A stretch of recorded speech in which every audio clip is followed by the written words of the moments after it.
you're very welcome, but maybe start by knowing your name. Okay, your name.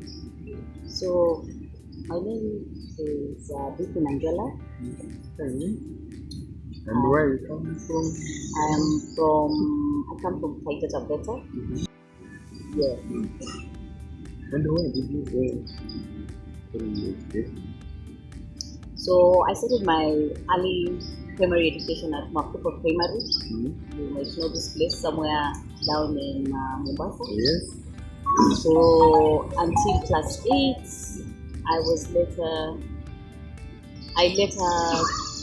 my parents moved to Nairobi for work, and we ended up living in Eastlands, Umoja 1, around Umoja 1 area, and I ended up going to my primary school, somewhere there in Umoja 2, but I ended up finishing my class 8 in Lelosho Primary. So later on, I proceeded to go to high school at Kuruma Girls High School, and I also finished there. After that, I ended up going to Multimedia University, and yeah, so far so good. And I'm also a self-planner, and I believe in self-planning because the curriculum is always a problem. Like it's set to put students in a box. Okay. So I'm a lifelong scholar. Okay. Yeah. So it means you're already learning things. Yes, and on you like different reading, disciplines. and you like reading. And especially this. You want to read? Yes. Oh, yes. Yeah, history and psychology. Yes. Yes. And then, where in Taita Taveta do you come from? I am originally from Kasarau. Yes. So my grandfather was from Kasarau, my grandmother was from Bura. And but right now we live in Mwatate. Okay. Yes. And now we're talking about the history.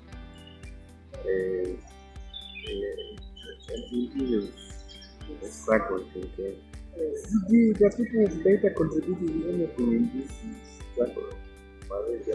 Because we hear about Mambao, we hear about Koidale, we hear about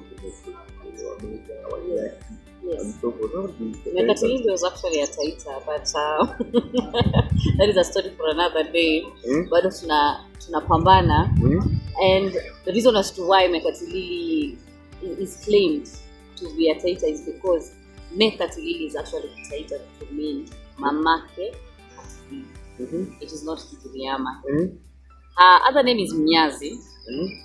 Either she was half Taita, half, or she gave birth to that Taita. And so when you go back to that history, because you see Mekatilili around late 1800s to early 1900s, this is around the time where Wakasigao, which is where my grandfather is from, were moved from Kasarau to Kilifi County. So there is an interconnection between the two places or the two persons, because they stayed there for a very long time. They actually were relocated in the 40s back to Taita Taveta. And basically what happened was there was an ambush by German soldiers during the First World War, actually on the onset of the First World War. This is around 1912. On the onset of the First World War, the Wakasigao came across some German soldiers who were looking for a cave that the British soldiers were hiding. Without knowing, there were three farmers. They showed the soldiers the directions towards the cave. So the German soldiers went up that hill and ambushed the cave, and a lot of British soldiers were killed. So what later ensued was that the Germans basically took over that part as part of the German territory, and as we all know, Taita is basically bordering Tanzania. on the Mount Kilimanjaro side. And we still claim Mount Kilimanjaro to be ours. And so before it was gifted by the imperialists to one another. And so when that happened, the British soldiers called the Wakasegao traitors for selling them out to the German soldiers. The Wakasegao, basically on their ends, claimed that they did not know. They thought these were brothers because they were all whites, and so they thought all white people know each other. And so, I mean, they did not think they were traitors. They just thought that they were just showing their brothers directions to the other brothers. So they could not distinguish the Mzungus. They could not distinguish. They look the same. Yes, no yes. one knew how a German and a no one knew. Apart, maybe from the uniform, one would have known. But still, it's another white man. Mkoloni ni mkoloni kwa sura ya Mwafrika. So that traitors from Kasirau were punished and called traitors for not being able to distinguish between the British protectorate and the German territory. Yes, total force was used. These 3 farmers were buried alive. In fact, they digged their own graves. Yeah. The chief of that area was also shot and killed. And the people were moved from Kasrau, which is Taita, to all the way in Kilifi. Whether they get the from Taita, yeah. From, but it actually took us to Wakasogao story. I've never heard about that, but that is still. But Mekatilili, is Taita for Mother Katilili. Mother Katilili. Yeah. And she actually insisted. Hawana, because you don't say Meka, Me in Miriama to mean mother too. And she actually insisted to call that when she was living. But what is the significance of her? The significance of Mekatilili. I think when we are studying anti-imperialists in Kenya, Mekatilili is very, very, very important in that history, because she is the first one, and she's the first one that had documented exactly what the grievances were. In her documents, in the documents concerning her, you will see anti-war, because she was anti-war. In fact, the most famous story of Mekatilili Wamenza is the Arthur Chapman story, who is a British colonialist who had come as administrator. He was an administrator, that's what they used to call them. So he had come and he had called the Wagiriama people for a meeting, and in this meeting he was going to give out instructions on what they were going to do. So these instructions were on land, how they were going to start working on that land, and they no longer had rights to that land. The instructions were also on heart tax. How they were also going to bring, I think they were going to bring the East African Imperial East African Company was going to have one of its headquarters or bases in Kilifi County, which Mekatilili was completely against. And so there was the meeting, and she was in the meeting, and she listened to the meeting. And after that meeting, she actually put her hand up, went in front and said, "No, we are not doing any of those things. We are not paying the heart tax. Our children are not going to be slaves. We are not going to fight in the White World War." And it's so interesting because we're talking about Hubert Harrison, who is one of the first civil rights activists in America, or basically the godfather of Harlem radicalism during the Renaissance era, around the same year. He also called it the White World War, because this First World War had nothing to do with indigenous native people. It was just a war about two people who had egos. It was a Northern Hemisphere issue. It it wasn't our issue. So she had refused. She said, no, our children are not going to fight in that war, and if you touch them, of course, everybody remembers the chicken story where she brings a pork and chicks and command and asks Arthur to try and touch the chicks and see what will happen. And so he actually shot chick, and Mekatili got so mad. She went ahead and slapped him. Told him, a white man. So you see her in her defiance, in her rebelness, in her saying, this is my home, this is my land, who are you to tell me what we can and we can't do? And a key component of Mekatilili's story is her history. Let's forget about the Taita one. Maybe the Taitas are really trying to claim her, but is the fact that she lost her brother into slave trade through an Arab ship when she was a young girl. So she starts becoming conscious about imperialism, whiteness at a very, very young age. She lost her brother, and this was quite depressing for her. And so she lived her life knowing that there are those that think they are greater than us, and that is a lie. And there are those that will take advantage of us if we are not firm.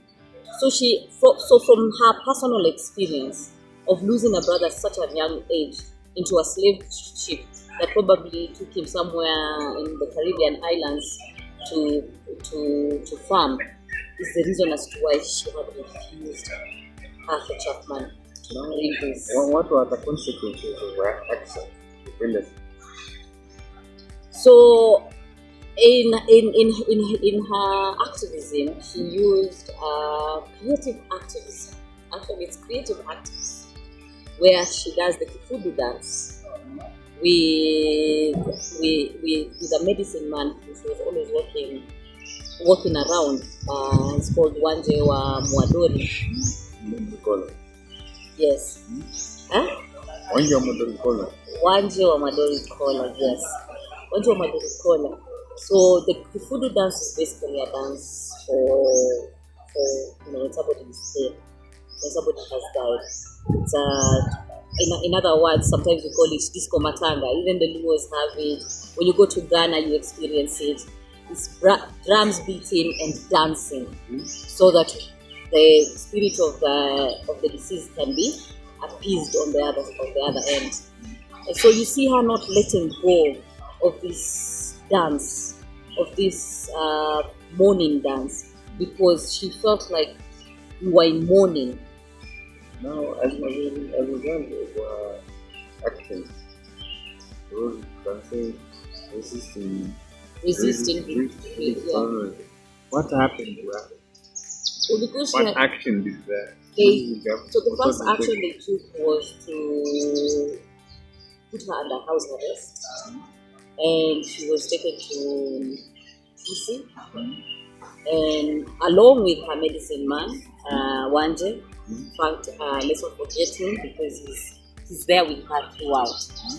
So she was taken to Kisii under house arrest, where she mysteriously disappears alongside Wanje wa Maduri wa Kola.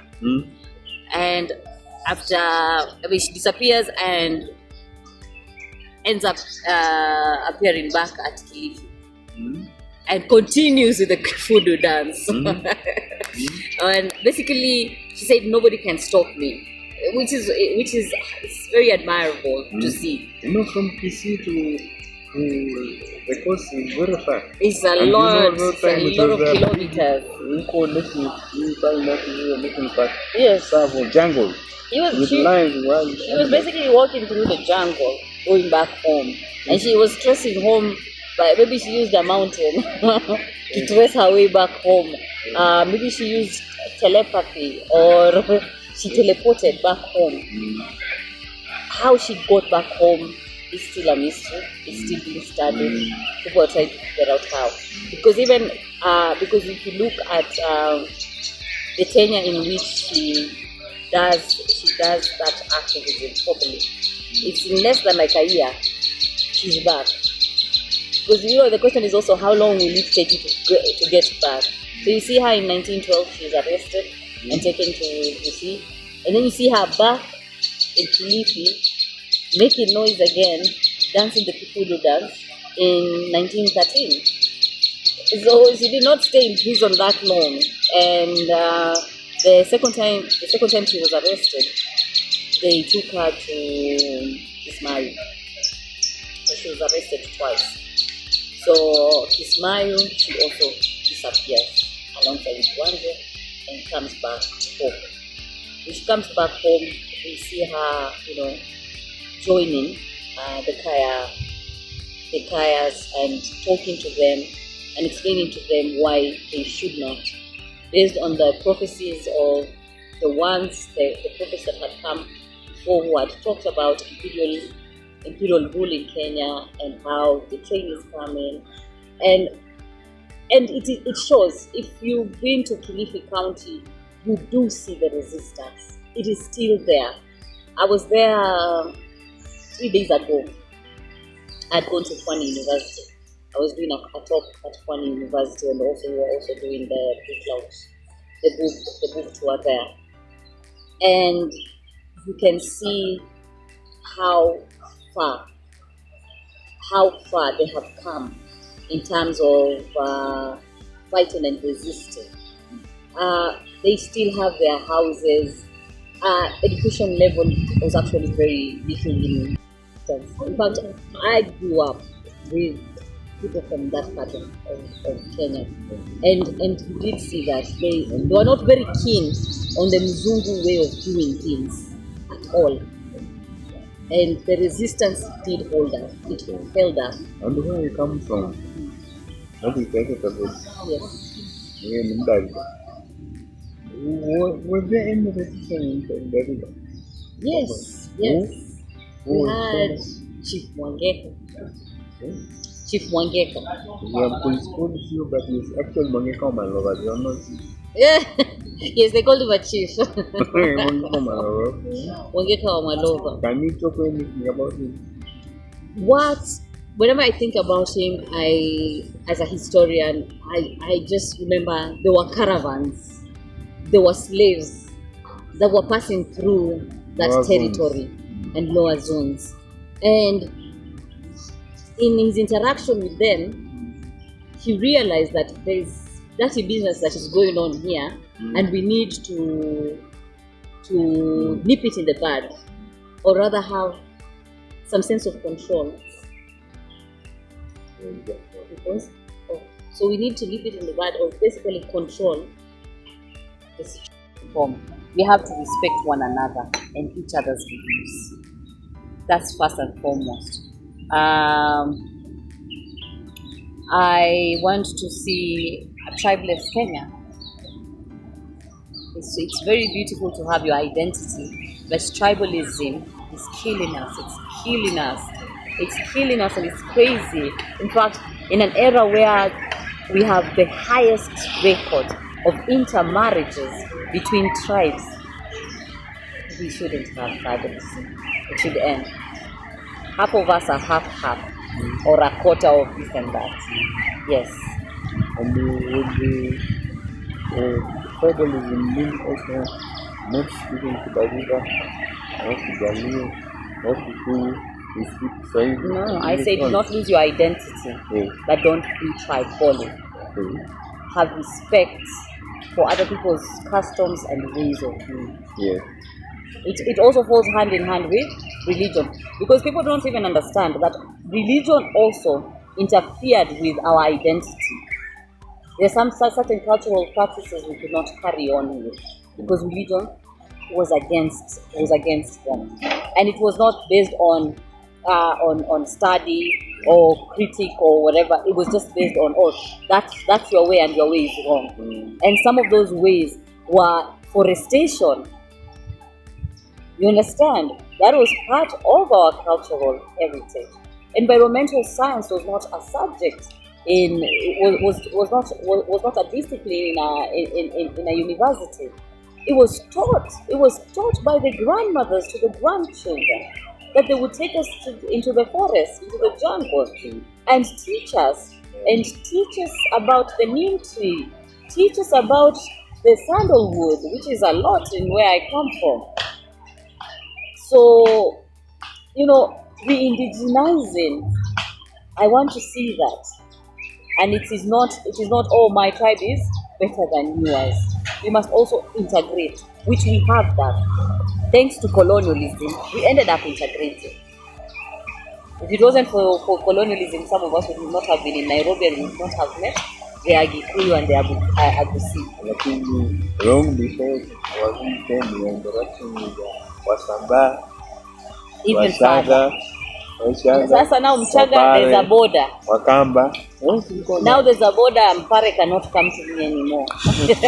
And I probably have Pare blood somewhere, Yeah. I love now finally you are aspiring to be an elected leader in the Yes. What would you identify as the major issues which you are going to approach?